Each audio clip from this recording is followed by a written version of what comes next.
ខ្មាស់គេគ្រាន់បើជាងអស់ជីវិតដែរយើងថាហើយយើងអត់លួចទេប្រកាសជានៅក្នុងអាងលោកសម្រាប់ខោអាវនៅលើខ្លួនតាចាស់នោះចេញឲ្យអស់ទៅប្រកាសជារកឃើញខ្សែដៃខ្ញុំពួកឯងចាំស្លាប់ហើយស្រោតទៅស្រោតទៅស្រោតទៅស្រោតទៅស្រោតទៅស្រោតទៅជឿឈាមឬមួយក៏ឯងចង់ឲ្យយើងស្រាតអស់ដែរពូចាំងសានអ្វីមិញឲ្យពូយកខ្សែដៃចេញមកពូមិនយកពេលនេះស្រាតគឺសមមុខពូហើយ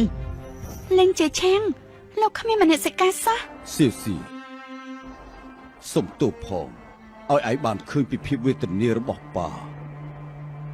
គឺសុទ្ធតែដោយសារប៉ាមិនចេះប្រមាណខ្លួនឯងធ្វើឲ្យមានលទ្ធផលដូចថ្ងៃនេះ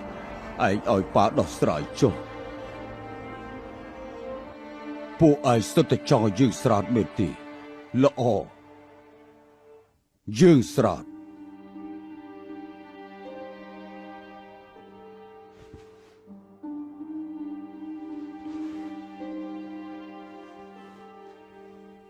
យើងស្រោត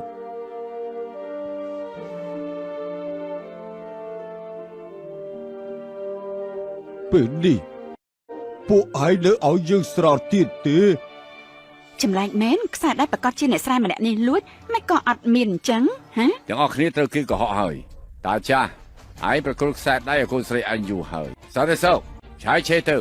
យកមនុស្សល្ងងបន្លំជាអគ្គនាយកខាងនេះស្រាតចេញអស់ពិនិត្យមើលច្បាស់លាស់ទៅពួកឯងហ៊ានទេខ្ញុំចាប់នាងជាប់ហើយនាងជាចោរឆាប់សម្រាប់កៅអៅនាងភ្លាមទៅលេងដៃទៅយើងជាអគ្គនាយកខាងសើគ្រប់ខាងសៀ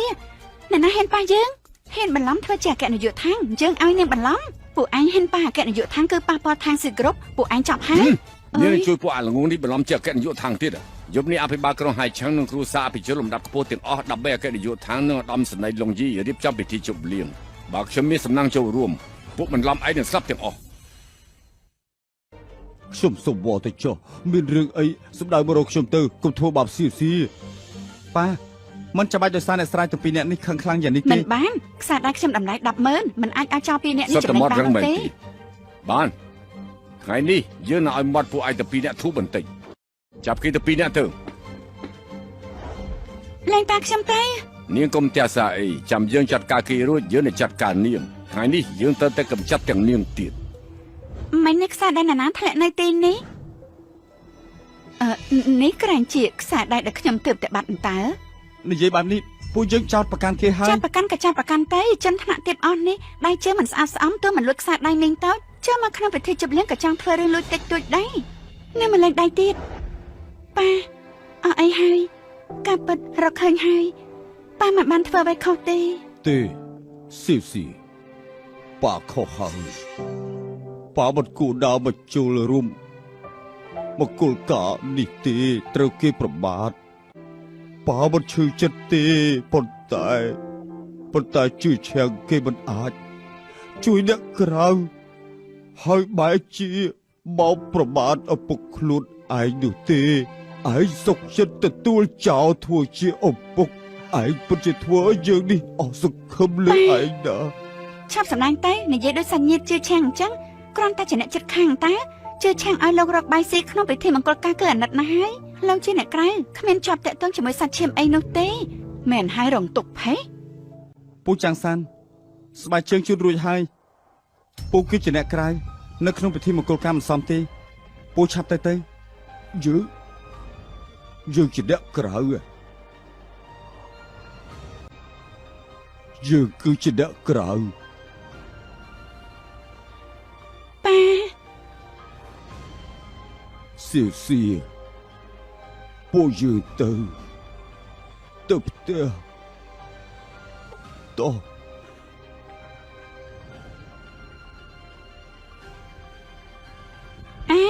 ពួកនាងកំទៅអំណាចនេះក្រែងពួកនាងជន់ខ្ញុំហ៎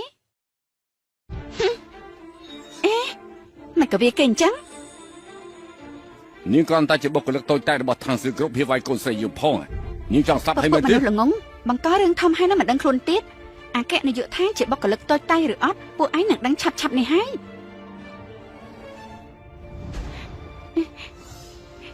ប៉ាអំណាចទាំងអស់នោះមិនក៏មិនខត់ទុកទេនេះលុយប្រមាណទេអគ្គនាយកថាឯងហ៊ានខត់ដែរកុំទះសាធ្វើតែបាត់យើងមិនដឹងថាហេតុអីបានជាអគ្គនាយកថាជូតអំណោយហើយក៏គ្មានសិទ្ធិចូលរួមកម្មវិធីរបស់ឧត្តមសេនីយ៍លងយីនិងអគ្គនាយកថា តែយប់នេះយើងនឹងយាមនៅមាត់ច្រកកន្លែងធ្វើកម្មវិធីចាំអគ្គនាយកທາງចេញមកយើងនឹងយករឿងពួកអាល្ងងខ្លៅទាំងអស់នេះដែលបន្លំជាអគ្គនាយកທາງបកអក្សរដល់ពេលនោះពួកគេនឹងត្រូវចាប់ជាមិនខានឡើយលោកឧត្តមសេនីយ៍ពិធីជប់លៀងនៅយប់នេះគ្រួសារអភិជននៅហើយចង់ប្រមូលផ្ដុំគ្នាសុទ្ធតែអាចចូលរួមពិធីជប់លៀងរបស់លោកនិងលោកស្រីបានហើយប្រាប់ពួកគេទៅយប់នេះមិនមែនជាពិធីជប់លៀងទេតែជាកម្មវិធីដឹងគុណដែលខ្ញុំនិងប្រពន្ធខ្ញុំរៀបចំដើម្បីលោកប៉ាខ្ញុំពិធីជប់លៀងដឹងគុណអ្នកមានគុណអាចចូលរួមបានជាកិត្តិយសរបស់ខ្ញុំណាស់លោកឧត្តមសេនីយ៍គ្រួសារចៅនៅហើយឆឹងចៅមីងតែចង់ជួបលោករហូតមកមិនដឹងថាយប់នេះអាចឲ្យឱកាសគេចូលរួមពិធីបានដែរឬអត់គ្រួសារចៅនោះគឺជាដំណងរបស់លោកប៉ាកុំប្រសាគ្រួសារចៅជាភ្ញៀវ VIP នៅក្នុងពិធីជប់លៀងយប់នេះគ្រួសារចៅអាចចូលរួមបានភ្ញៀវ VIP ល្អខ្ញុំនាំពាក្យភ្លាមម្យ៉ាងទៀតរឿងដែលលោកនិយាយកាលពី8ឆ្នាំមុនកម្មករធ្លាក់ពីលើអាគារខ្ញុំកំពុងតែចាត់កម្លាំងតាមស៊ើបរកការពិតហើយពេលលទ្ធផលចេញមកចាំខ្ញុំរាយការណ៍ប្រាប់លោកមុនគេ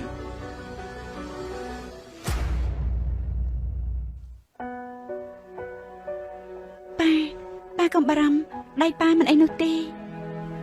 ប៉ុន្តែបងជាឆាំងហេតុអីហៅប៉ាថាពូចាំងសានប៉ាគឺជាប៉ាបង្កើតរបស់គាត់និយាយទៅ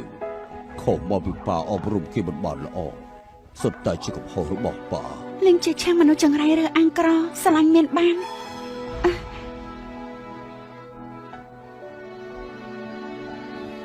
ប៉ាអញ្ចឹងប៉ាសម្រាប់សិនទៅខ្ញុំទៅផ្ទះបាយរំងាស់សុបមាត់ឲ្យប៉ាយប់នេះខ្ញុំនឹងហៅសៀនរៀបចំពិធីដឹងគុណឲ្យប៉ាខ្ញុំនៅក្នុងពិធីជប់លៀងនោះនឹងឲ្យមនុស្សនៅហៅឆាំងទាំងមូលដឹងថាប៉ាគឺជាប៉ារបស់ខ្ញុំនឹងសិនហៅសៀនគឺជាមនុស្សមានអំណាចបំផុតនៅហៅឆាំងទាំងមូលសឹងតែខេត្តខាងត្បូង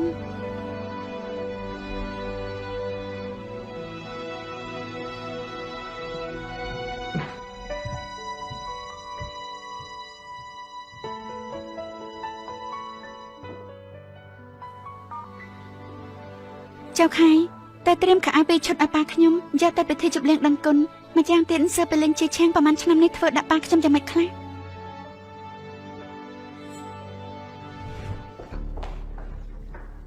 ហេកូនតែស្លាប់ពួកគេហ៊ានបំផ្លាញមង្គលការខ្ញុំឲ្យខ្ញុំខ្លាចជាតួកំប្លែងនៅហើយឆាំងប៉ាម៉ែនេះប៉ាមិនគួរដល់លេងពួកគេទៅទេខ្ញុំចេះសាប្រមូលសម្រាប់ថ្នាក់ទាបបែបនេះប៉ាមានមធ្យោបាយហើយ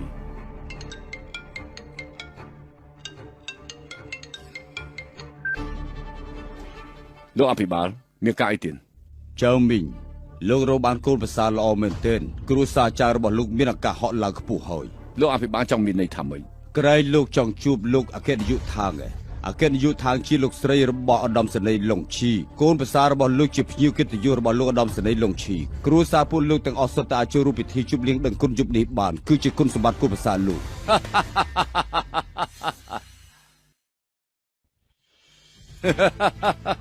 ប្រសើរណាស់តែនេះគ្រួសារយើងទាំងអស់គ្នាក្នុងឋានៈជាភ្ញៀវកិត្តិយសចូលរួមពិធីជប់លៀងដឹងគុណឪពុករបស់អគ្គនាយកថាងនិងលោកឧត្តមសេនីយ៍គ្រួសារចៅយើងពិតជាហត់ដល់លើមេឃហើយឧត្តមសេនីយ៍លងឈីគឺជាឧត្តមសេនីយ៍លងឈីដែលក្តោបក្តាប់ទាហានរាប់ម៉ឺននាក់នៅអលង្កនោះតាមមែនទេបើមិនមែនគេគឺជានរណាទៅជាឆាំងមិននឹកស្មានថាឯងមានតំណែងស្អិតរមួតជាមួយលោកឧត្តមសេនីយ៍សោះខ្ញុំជាក្មេងប្រុសស្រុកស្រែម្នាក់អាចមានតំណែងស្អីជាមួយអ្នកធំទាំងនេះទៅនោះកម្មវិធីជប់លៀងចិត្តដល់ហើយពួកយើងរៀបចំអំណោយមួយហើយទៅសាលជប់លៀងមុនជៀសវាងខ្វះការគួរសមអញ្ចឹងកូនប្រុសខ្ញុំធ្វើយ៉ាងម៉េចទៅអ្នកបម្រើក្នុងផ្ទះគេច្បាប់អស់ហើយវាគ្មានមនុស្សកំដរវានឹងឯកាជាឆាំងឯពូចាំងសានបងមកកំដរឆ្កែទៅត្រូវកម្លាំងពលកម្មហ្វ្រីប្រើមិនអស់លុយគេអាចមើលថែកូនប្រុសយើងបានទុកជាសំណាងគេហើយពួកយើងថ្ងៃនេះធ្វើដាក់គាត់បែបនឹងទៅហើយគាត់មកដែរជាឆាំងឲ្យតែថ្ងៃនេះបានជួបអគ្គនាយកដ្ឋាននឹងលោកឧត្តមសេនីយ៍ថ្ងៃក្រោយគូសារចៅយើងគឺជាម្ចាស់ហើយឆឹងឯងមិននឹងឲ្យស្ទាក់ស្ទើរដោយសារតែរឿងតូចតាចបែបនេះទៅមែនហើយជាឆាំងរឿងតូចប៉ុណ្ណឹងបងអាចធ្វើបានល្អបើអញ្ចឹងចាំបងទូរស័ព្ទឲ្យគាត់ភ្លាម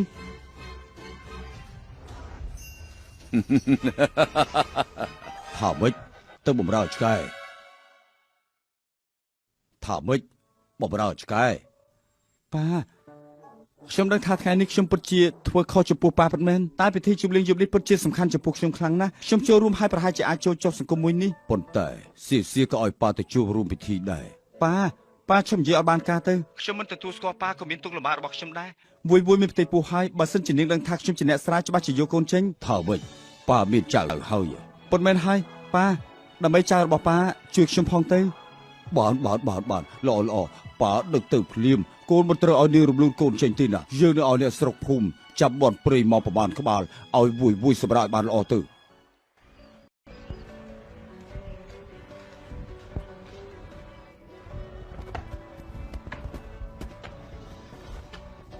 ពូឆានសានមិនក៏ពូទៅតែមក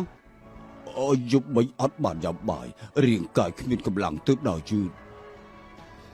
ពេលលេងស្បែកជើងទៅកុំឲ្យប្រឡាក់ព្រំអើយសំណាប់ចិត្តឆ្អែតហើយហីលោកមិនតាន់ញ៉ាំអីទេមែនទេទីនេះមាននំលោកត្រាប់ពោះសិនតែចាំពួកខ្ញុំមកវិញខ្ចប់អាហារសល់ពីពិធីជប់លៀងថ្នាក់ខ្ពស់ឲ្យលោកខ្លះទៀតតែនេះឆ្កែទៅស៊ីហើយទីឆ្កែស្អីនេះជាកូនរបស់ខ្ញុំ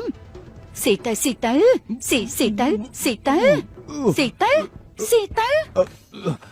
នេះធ្វើបាបគេពេកអើយបានហើយចិត្តដល់មកហើយទៅយើងណែត្រូវមើលកូនខ្ញុំឲ្យបានល្អបាត់តែរោមមួយសរសៃខ្ញុំនឹងបំបាក់ជើងលោកមួយចំហៀងទៀតជឿឈឿងយប់នេះប៉ាអត់បានមកពេលវាមិនស្លាប់នោះទេម្យ៉ាងទៀតពិធីជប់លៀងនៅយប់នេះមិនមែនដើម្បីប៉ាទេទុកក្នុងប៉ានេះស្រួលបួលទៅ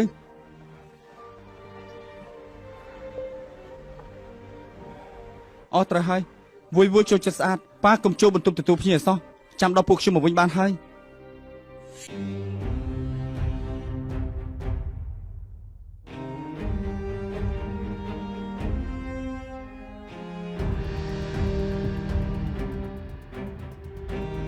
សុំបីតែឆ្កែក៏មានផ្ទះដែរចុះផ្ទះខ្ញុំវិញនៅឯណា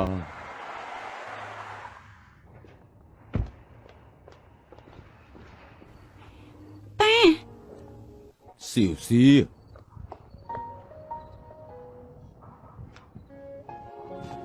ប៉ា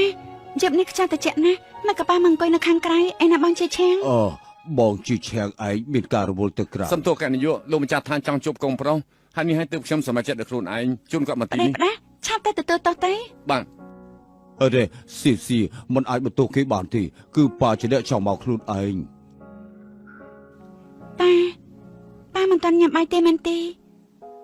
តាខ្ញុំនាំប៉ាទៅញ៉ាំបាយខ្ញុំបានត្រៀមបង្កងអូស្ត្រាលីនិងស្ដេចក្តាមខ្មែរសឹងលោកឲ្យប៉ាស៊ីពិធីជប់លៀងយប់នេះយល់អប៉ាកុំចូលរួមអីប៉ាគឺជាអ្នកស្រែមិនសមឡើងឆាកទេ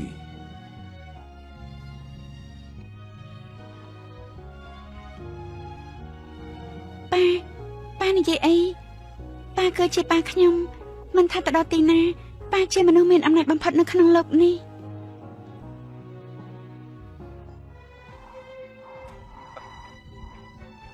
ហើយយ៉ាស្មានមកដល់ថាឧត្តមសេនីយ៍និងអគ្គនាយកដ្ឋានរៀបចំពិធីជប់លៀងប្រណិតយ៉ាងហ្នឹងណែយប់នេះសុទ្ធតែជាគ្រួសារអភិជនដែលគ្រួសារចៅយឹបប៉ះពាល់មិនបានទាំងអស់គ្នាត្រូវតែប្រយ័ត្នប្រយែងកុំប៉ះពាល់មនុស្សសំខាន់ឲ្យសោះ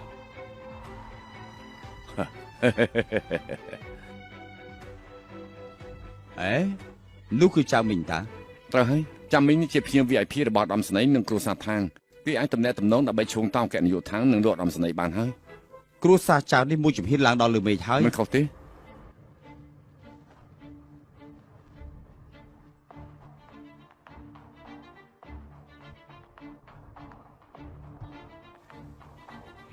ប៉ាទៅដល់ក្អែសិនទៅចាំរៀបចំញ៉ាំអីល្អ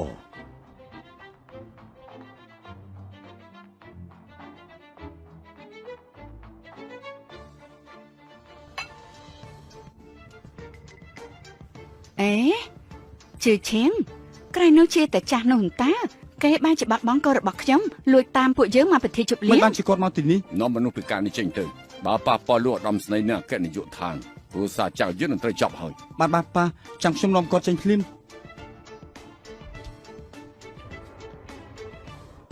ជឿឈៀងពូមនុស្សតែមើលឆ្កែមកធ្វើអីស៊ីប្រាប់ថាពិធីជប់លៀងយប់នេះធ្វើដើម្បីខ្ញុំធ្វើឲ្យលោកជាឈៀង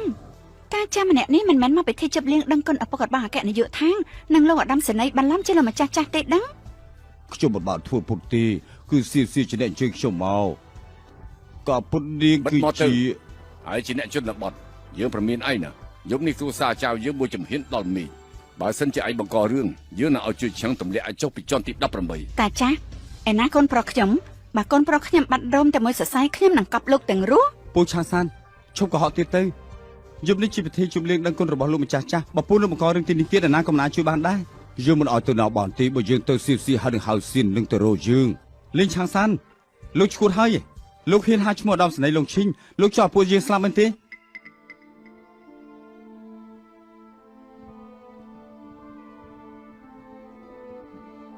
ឧត្តមសេនីយ៍នេះជាព័ត៌មានរបស់លោកម្ចាស់ចាស់ប្រមាណឆ្នាំនេះ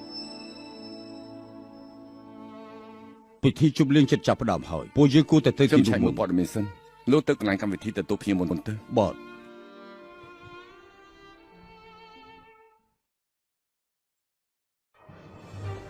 ជឿឆាំងហេតុអីក៏ឯងមិនជឿខ្ញុំពូឆាងសានទីនេះមិនមែនជាកន្លែងដែលអ្នកស្រាយអាចមកបានទេកុំបង្ករឿងឲ្យខ្ញុំឲ្យសោះពូឆាប់ទៅ ឆាប់ចេញទៅមិនអញ្ចឹងខ្ញុំនឹងហៅសន្តិសុខមកត្រឡប់ទៅវិញមើលកូនប្រុសខ្ញុំឲ្យស្រួលបួលហ៊ានឲ្យជ្រុះរោមតែមួយសរសៃខ្ញុំនឹងរាយលោក ល្អខ្ញុំទៅ ប៉ាកំតៃអ្នកត្រូវទៅគឺពួកឯង នាងក៏ហ៊ានមកដែរ ស្រីចង្រៃមកបន្លំធ្វើអគ្គនាយកដ្ឋាននាំតែចាំមកបោកស៊ីបោកផឹកនៅទីនេះទៀតបើអគ្គនាយកដ្ឋានពិតប្រាកដដឹងនាងចាប់មិនខានអ្នកដែលចាប់គឺពួកឯងប៉ាសុបនេះគឺមេចង់ផៅវាងធ្វើជូនប៉ាឆាប់ពិសាទៅ សៀសៀពួកយើងទៅ ថ្ងៃនេះមានខ្ញុំនៅអ្នកណាក៏ដេញប៉ាទៅមិនបានដែរនេះជាប្រតិជប់លៀងរបស់ពួកអភិជនលោកជាមនុស្សធន់ទៀតមិនស័ក្តិសមមកស៊ីនៅទីនេះទេ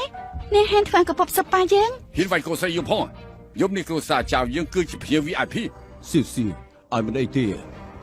VIP អ្នកទាំងអស់គ្នាយប់នេះអ្នកទាំងអស់គ្នាចូលរួមកម្មវិធីជប់លៀងគឺជាកិត្តិយសណាស់តែវីរៈបរិសុទ្ធពិតប្រាកដនៅក្នុងយប់នេះមិនមែនអគ្គនាយកដ្ឋាននិងឧត្តមសេនីយ៍នោះទេគឺលោកម្ចាស់ដែលបណ្ដុះបណ្ដាលគាត់ឲ្យមានអនាគតពិធីជប់លៀងទទួលក៏ដូចជាពិធីជប់លៀងដឹងគុណសូមគោរពអញ្ជើញលោកម្ចាស់ចាស់ឡើងវេទិកា អូលោកម្ចាស់ចាស់ចិត្តបង្ហាញខ្លួនហើយដល់ពេលនោះអគ្គនាយកដ្ឋានឧត្តមសេនីយ៍ក៏បង្ហាញខ្លួនដែរមួយជីវិតខ្ញុំហើយមិនបានឃើញ នឹងលោកម្ចាស់ចាប់បង្ហាញខ្លួនយើងចាំមើលតាពួកឲ្យធ្វើយ៉ាងម៉េចទៀត ប៉ាពួកយើងឡើងលើវេទិកាទៅ សៀសៀនេះ ប៉ាគឺជាលោកម្ចាស់ចាស់នោះហើយអីជាឆាំងតើពួកគេចង់ធ្វើអីពួកគេមិនមែនបន្លំធ្វើជាលោកម្ចាស់ចាស់ទេដឹងមនុស្សឈួតពីរនាក់នេះ ជឿឆាំងតាចាស់នេះចង់សម្រាប់ឯងហើយមិនក៏មិនឆាប់ខត់គេទៅបើប៉ះប៉ះលួតអំស្នេហ៍គ្រួសារចាស់យើងទៅចប់ សូមស្វាគមន៍គ្រប់គ្នាដែលបានមកចូលរួមពិធីជប់លៀងដឹងគុណដែលខ្ញុំនឹងហៅសៀនធ្វើជូនលោកប៉ាខ្ញុំលេងឆាំងសាន នេះគឺជាអគ្គនាយកដ្ឋានដែលល្បីឈ្មោះនោះ ម្នាក់នោះគឺជាលោកម្ចាស់ចាស់ដ៏គួរឲ្យគោរពរបស់លោកអគ្គនាយកដ្ឋាននិងលោកឧត្តមសេនីយ៍ ជេឆាំងក្រែងបងថាតាចាស់នេះជាអ្នកចិត្តខាងបងនៅស្រុកស្រែមែនទេមិននឹងអាចជាលោកម្ចាស់ចាស់ទេ ឬមួយស្រីម្នាក់នេះជាអគ្គនាយកដ្ឋានមែនម្នាក់នេះជាកូនស្រីចិញ្ចឹមប៉ា ឆ្នាំ របស់ មុន ខ្ញុំ លោកម្ចាស់លេងបានជួយសង្គ្រោះខ្ញុំផ្ដល់ជីវិតទី2ឲ្យខ្ញុំយប់នេះដល់ពេលខ្ញុំតបស្នងលោកម្ចាស់ចាស់ហើយ 15ឆ្នាំមុនណាជឿឆាំងនាងគឺថៅស៊ីពេលក្រោយនាងនឹងពួកយើងរស់នៅជាមួយគ្នាហើយឯត្រូវមើលថែប្អូនស្រីរបស់ឯងឲ្យបានល្អណាស់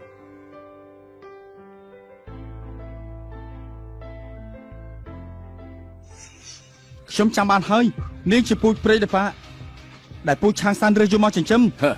ម្នាក់គឺពូជព្រៃម្នាក់គឺជាអ្នកជនបទហ៊ានលួចចូលក្នុងពិធីជប់លៀងបន្លំជាមនុស្សសំខាន់ផង ចាប់ហើយគ្រួសារចៅខ្ញុំខ្លាចជាអ្នកមានប្រជជនថ្នាក់ទៀតពីរនាក់នេះបំផ្លាញហើយមនុស្សថ្នាក់ទៀតបែបនេះចំណាយនឹងពួកយើងល្អជាងគេទើបចង់ធ្វើបាបពួកយើង លេងឆាងសានលោកឈួតហើយមែនទេមិនក៏មកបន្លំធ្វើជាលោកម្ចាស់ចាស់មកតាមខ្ញុំ លេងជាឆាំងលោកធ្វើអីលេងប៉ាខ្ញុំទៅ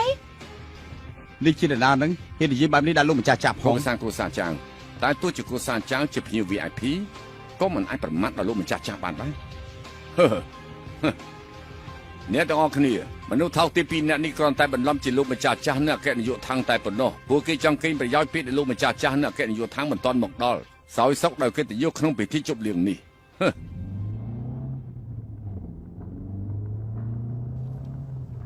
លោកអភិបាលអរគុណដែលលោកបានណែនាំពួកខ្ញុំផ្ដល់ឱកាសឲ្យគ្រួសារចៅខ្ញុំបានចូលរួមពិធីជប់លៀងនៅយប់នេះ ទំនាក់ទំនងគ្រួសារពូយើងប្រកាសជាត្រូវជួយហើយ ត្រូវហើយ ខ្ញុំឲ្យនាងរៀបចំអំណោយនោះ រៀបចំរួចហើយរូបចម្លាក់ធ្វើពីមាសសុទ្ធព្រះអាយុវែងដែលអាចារ្យបានប្រសិទ្ធិរួចហើយ មិនបានទេអំណោយនោះតិចពេកហើយនាងទៅពិធីជប់លៀងមុនទៅខ្ញុំទៅរៀបចំរើសអំណោយជូនលោកម្ចាស់ចាស់ដោយខ្លួនឯងថាម៉េចពួកគេទាំងពីរដាក់ជាអ្នកបន្លំហ៎ ពិតជាហ៊ានមែនហ៊ានខ្លាញ់បន្លំជាអគ្គនាយកដ្ឋាននៅលោកម្ចាស់ចាស់ មនុស្សអស់នេះក្អេងក្អាំងណាស់ថ្ងៃនេះពួកគេបន្លំខ្លួនជាអគ្គនាយកដ្ឋាននៅលោកម្ចាស់ចាស់ក្នុងពិធីមង្គលការខ្ញុំម្ដងហើយពួកគេជាមនុស្សកុហកគួរតែចាប់វាអូសចេញ ពូឆានសានកុំធ្វើរឿងខុសម្ដងហើយម្ដងទៀតឆាប់ទៅ លេងជាឆាំងពិធីជប់លៀងនេះគឺខ្ញុំធ្វើឲ្យប៉ាមិនក៏លោកឲ្យគាត់ទៅ ពូជព្រៃនាងនេះបន្លំធ្វើជាអគ្គនាយកដ្ឋានពេលនេះឲ្យប៉ាឲ្យពូឆានសានបន្លំធ្វើជាលោកម្ចាស់ចាស់នាងពិតជាអាក្រក់ពេកហើយជឿឈាមឯជឿប៉ានឹងស៊ីម្ដងទៅនាងពិតជាអគ្គនាយកដ្ឋានពិតមែនពិធីជប់លៀងនេះគឺរៀបចំឡើងដើម្បីប៉ាប៉ាជឿមនុស្សអាក្រក់បែបនេះតែប៉ាបែរជាមិនជឿជាក់លើខ្ញុំប៉ាត្រូវឲ្យកូនចៅបែកបាក់គ្នាទៅប៉ាពេញចិត្តមែនទេកុំភ្លេចថាវួយមិនផ្ទៃពោះហើយណាប៉ាទៅ ប៉ាថ្ងៃនេះប៉ានៅទីនេះអ្នកណាក៏មិនអាចដេញប៉ាបានដែរសម្ដេចក្អេងក្អាងមើលជាអ្នកណាហ៊ានបង្ករឿងនៅក្នុងពិធីជប់លៀងដឹងគុណ លេខាបតរបស់លោកអភិបាលមកដល់ហើយអ្នកនាងចៅមិនត្រឹមតែជាមនុស្សល្បីនៅក្បែរខ្លួនលោកអភិបាលទេហើយក៏ជាក្មួយស្រីខ្ញុំដែរឯងត្រូវចប់ហើយ ហ៊ានប៉ាប៉ាគ្រួសារចៅពួកអញចាំតែស្លាប់ទៅបានចដុនមួយបងមកចាំពេលល្អណាស់មនុស្សថ្នាក់ទី2នាក់នេះបន្លំធ្វើជាអគ្គនាយកដ្ឋាននៅលោកម្ចាស់ចាស់មានរឿងបែបហ្នឹងផងអីពេលអ្នកឯងពិតជាមិនដឹងស្លាប់រស់មែនពួកឯងអស់ជិះល្មើពេលអ្នកនេះចេញទៅចាំបានយើងនឹងខ្វាក់ភ្នែកឲ្យមែនទេនេះសួរសៀធានយ៉ាងតែថាខ្ញុំជាអ្នកណាពួកឯងពេលអ្នកបន្លំធ្វើជាមនុស្សសំខាន់មិនបែររំខានលោកអភិបាលនោះទេ រឿងនេះមិនពាក់ព័ន្ធស៊ីទេមានរឿងអីសម្ដៅមករកខ្ញុំចុះ តាចាស់លើថាឯងបង្ករឿងក្នុងពិធីមង្គលការប្អូនចដូនមួយយើងម្ដងហើយគិតថាគ្រួសារចាស់យើងអស់មនុស្សហើយហ៎ប៉ាចាវ៉ាន់យូនាងមិនបានចែកខុសត្រូវក៏វាគេសៀធានយ៉ាងឲ្យភាពក្លាហាននាងយ៉ាងហ្នឹងឯងមិនខុសទេនៅហាយឆឹងមានសៀធានយ៉ាងគាំទ្រចាវ៉ាន់យូខ្ញុំគឺជាទេវតាប៉ះពាល់គ្រួសារចៅប៉ះពាល់វ៉ាន់យូប៉ះពាល់លោកអភិបាលនៅមិនឆាប់លុតជង្គង់ទៀតវ៉ាន់យូទុកជីវិតឆ្កែពួកឯងទៅ ជួយឆាំងឯងជួយពួកយើងផងទៅសុទ្ធតែជាកំហុសរបស់អ្នកទាំងពីរខ្ញុំមិនអាចជួយបានទេជួយឆាំងគ្រប់យ៉ាងជាកំហុសរបស់ប៉ាឯងវល់លេខាចៅកុំធ្វើបាបស៊ីអីដោះលែងនាងទៅចុះលេខាចៅ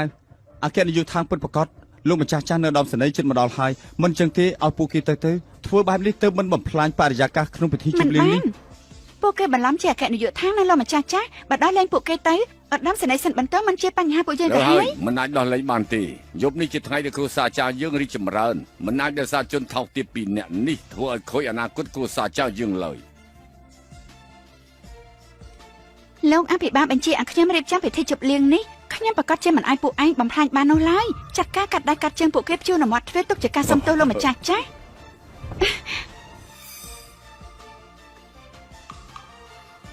ពួកឯងឃើញច្បាស់ហើយនៅថាខ្ញុំជាທາງស៊ីអគ្គនាយកທາງស៊ឺគ្រប់ពិតប្រាកដឬអត់ខ្ញុំចាំមើលអ្នកណាហ៊ានប៉ះខ្ញុំ ពុតជានាមបានអគ្គនាយកដ្ឋានពិតមែនឬឋាននាមបាននេះធ្វើអំពីគ្រឿងផ្សំពិសេសនាមបានមួយស្លឹកតម្លៃ គ្រួសារចៅលើកនេះចប់ហើយប៉ះពាល់លោកអគ្គនាយកដ្ឋាននៅហើយឆឹងជាពិភពជំនួយរបស់ខេត្តខាងត្បូងទាំងមូលពួកគេនឹងអស់កន្លែងឈរជើង មិនได้មានគេនិយាយថាអគ្គនាយកដ្ឋានជាពូជព្រៃពុតជាជីកភ្នោកប់ខ្លួនឯងហើយ គ្រូថ្នាក់ណាស់វាត្រូវគ្រួសារចៅនាំដាក់ផ្លូវខុសធ្វើមានកំហុសធំទៅហើយខ្ញុំប្រកាសផ្ដាច់ការសហការគ្រប់យ៉ាងជាមួយនឹងគ្រួសារចៅភ្លាម ការពិតនាងជាអគ្គនាយកដ្ឋានពិតមែនជាឆាំងក្រែកបងប្រាប់ថាគេជាពូចង្រៃដែលតាចាស់នោះរើមកតែ ពិតមែនហើយ15ឆ្នាំមុនពូឆាងសានរើសគេបាននៅតាមផ្លូវពិតមែន ជឿថាគេពិតជាអគ្គនាយកដ្ឋានមែនភ្លេចហើយថ្ងៃនេះនៅក្នុងពិធីមង្គលការគ្រួសារចៅខ្ញុំគេស្លៀកសម្លៀកបំពាក់ពិធីការ មែនហើយមុននឹងគេបន្លំជាអគ្គនាយកដ្ឋានត្រូវពួកយើងបោះអាក្រាតពេលនេះប្រកាសជាជួលឈុតពិធីលួចនាមបានអគ្គនាយកដ្ឋានមកបន្លំធ្វើជាអគ្គនាយកដ្ឋាន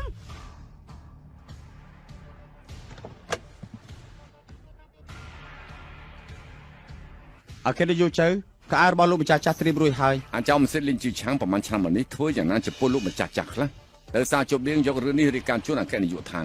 ហើយគាត់ដាក់ទោសអាចមិនសិតនេះម្ដង មិននឹងអាចទៅរួចទៅឋានសៀបាជានាគ្រួសារឋានពិតមែនមិននឹងអាចឆ្នាំនោះនៅតាមផ្លូវបានទៅឋានសៀគ្រប់ឈរជើងនៅក្នុងណានឆឹងជាង50ឆ្នាំមកហើយចាស់ឬជ្រៅគឺជាអ្នកមានគ្មានគូប្រៀប ខាងស៊ីគ្រប់មានកូនស្រីតែម្នាក់គត់មិននឹងអាចរស់នៅតាមចិញ្ចើមផ្លូវធ្វើជាអ្នកសុំទានបាននឹងប្រកាសជាខ្លាំងខ្លាយលោកដោយសារតែឆ្នាំនោះស៊ីមានរឿងប្រែប្រួល មិនមកចោលមិនសៀតរបស់ឯងទៅអាអ្នកជនបទឯងនិយាយសុទ្ធតែជាពាក្យកុហក មនុស្សមានចំណេះដឹងរាក់កង្កាបក្នុងដងមើលមិនឆ្ងាយពួកអត់បានការមានភ្នែកគ្មានប្រស្រីពេលនេះយើងនឹងហៅចៅខៃមកហើយឲ្យពួកឯងបានដឹងពីតម្លៃប៉ះពាល់យើងស្រីថោកទៀតហ៊ានទូរស័ព្ទអគ្គនាយកចៅជាអ្នកមានជាងគេនៅហៃឆឹងអគ្គនាយកចៅគឺជាអ្នកទទួលខុសត្រូវនៅທາງស៊ឺគ្រប់ពួកយើងនៅហៃឆឹងមិនមែនពួកថ្នាក់ទៀតដូចនាងទេ មនុស្សល្ងងបិទចំពោះក្អែករបស់នាងទៅអគ្គនាយកខ្ញុំមកយឺតពេលសូមអ្នកនាងអធិស្ឋានផង មនុស្សថ្នាក់ទៀតនេះជាអគ្គនាយកថាង ពូជព្រៃម្នាក់នេះពិតជាអគ្គនាយកທາງពិតមែនទេចប់ហើយខ្ញុំបង្ករឿងធំហើយ អ្នកស្រាយម្នាក់ អានិយាយបែបហ្នឹងខ្ញុំជាបងថ្លៃនាងជាអ្នកថោមមានចិត្តទលាកំប្រកាន់ជាមួយខ្ញុំអី ស៊ីយល់ដល់មុខប៉ាចិញ្ចឹមនាងដល់ធំឬថ្ងៃនេះឲ្យវាចប់ត្រឹមនឹងទៅចុះណាយ៉ាងហើយណាស់ខ្ញុំក៏ជាបងប្រុសរបស់នាងដែរមើលទៅអាចឲ្យខ្ញុំធ្វើជាអ្នកទទួលខុសត្រូវທາງស៊ឺគ្រប់នៅហាយឆឹងបានទេ មិនបានទេអគ្គនាយកប្រហែលឆ្នាំនេះលីងជឿឆាំងធ្វើបាបលោកម្ចាស់ចាស់ខ្លាំងណាស់ ថាម៉េចលេងជាឈៀងហ៊ានធ្វើបាបប៉ាផងសំតែសម្លាប់ប៉ាជាឈៀងអគ្គនាយកថាងនាងនិយាយបែបហ្នឹងមានន័យថាយ៉ាងម៉េចប៉ាប្រាប់នឹងទាំងអស់គ្នាដល់ផ្ទាល់ទៅប៉ាត្រូវជាអ្វីនឹងលេងជាឈៀង ខ្ញុំ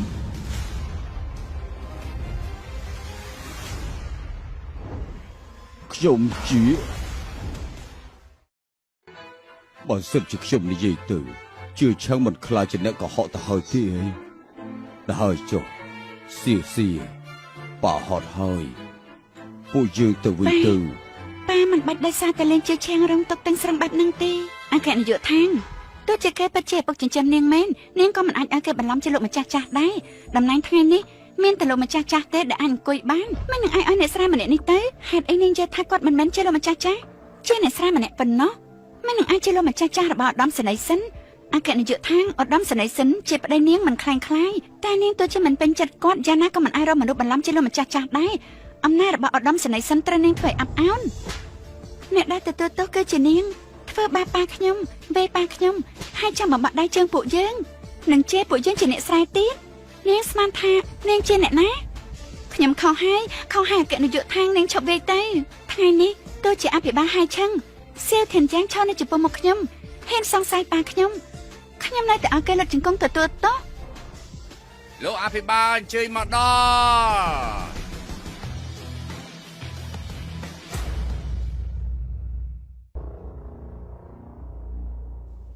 ពិតជាមិនអន់មែនពិធីជុំលាឧត្តមសេនីយ៍សិនសូម្បីតែលោកម្ចាស់អភិបាលក៏អញ្ជើញមកដែរ អគ្គនាយកថាងទោះជាមានអំណាចខ្លាំងប៉ុណ្ណាក៏នៅក្នុងព្រំដែនអ្នកជំនួយដែរមិនអាចប្រៀបជាមួយកូនចៅលោកឧត្តមសេនីយ៍និងលោកអភិបាលក្រុងបានទៅ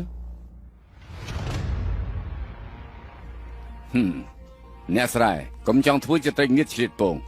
ឯងត្រូវបានកំណត់ឋាននៅក្នុងប្រឡាយទឹកស្អុយងើយមើលអ្នកមានដូចជាពួកយើងតែប៉ុណ្ណោះអគ្គនាយកថាងខ្លាំងប៉ុណ្ណាក៏នៅក្រោមលោកឧត្តមសេនីយ៍ដែរ លោកអភិបាលមកដេកដល់ទូកំហុសហើយពូចាំងសានពូធ្វើខ្ញុំស្លាប់ហើយមិនឲ្យពូមកពូនៅតែមកខ្ញុំមានថ្ងៃនេះគឺមិនងាយទេហើយអ្វីបានជាពូបំផ្លាញខ្ញុំជឿឈាមយើងមិននឹងអាចបំផ្លាញឯងបានទៅស៊ីលោកម្ចាស់អភិបាលពួកយើងប៉ះពាល់មិនបានទេពួកយើងទៅ ប៉ាមិនអីទេថ្ងៃនេះអ្នកណាក៏ប៉ះពាល់ប៉ាមិនបានដែរអគ្គនាយកថាងនាងកម្រឹងខ្លាំងពេកអ្នកមានជាងគេនៅខាត់ខាងត្បូងធំប៉ុណ្ណាធំជាមន្ត្រីលំដាប់ទី3ឧត្តមសេនីយ៍សិនទេបើអាចខ្ញុំនិយាយអគ្គនាយកថាងប្រកាសជាមានមនុស្សចេតនាមិនចេះសម្រឹងជាមួយឧត្តមសេនីយ៍សិនដូច្នេះមានចេតនាធ្វើឧត្តមសេនីយ៍សិនខ្ពើមលោកអភិបាលលោកមកហើយបើលោកមិនមកទេខ្ញុំត្រូវគេវាយស្លាប់ហើយ ដែលណាហ៊ានវាយមនុស្សរបស់ស៊ីធានយើង សៀគេដើម្បីមុខមាត់ឲ្យឪពុកចិញ្ចឹមអ្នកស្រែម្នាក់នោះឡើងអង្គុយកន្លែងលោកម្ចាស់ចាស់ ខាងស៊ីនាងចង់បកស្រាយប្រាប់ខ្ញុំដែរទី បកស្រាយហីសៀធានយ៉ាងនេះគឺជាពិធីជប់លៀងដឹងគុណដែលខ្ញុំនឹងហៅសៀនធ្វើដើម្បីប៉ាខ្ញុំលោកមានសិទ្ធិអីឲ្យខ្ញុំបកស្រាយនោះប៉ាជើងប៉ាមិនតាន់ជាអង្គុយសិនទៅ ល្អ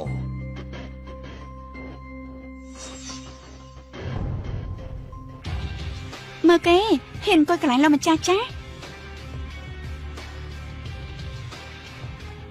នេះគឺជាការមិនគោរពចំពោះឧត្តមសេនីយ៍សិន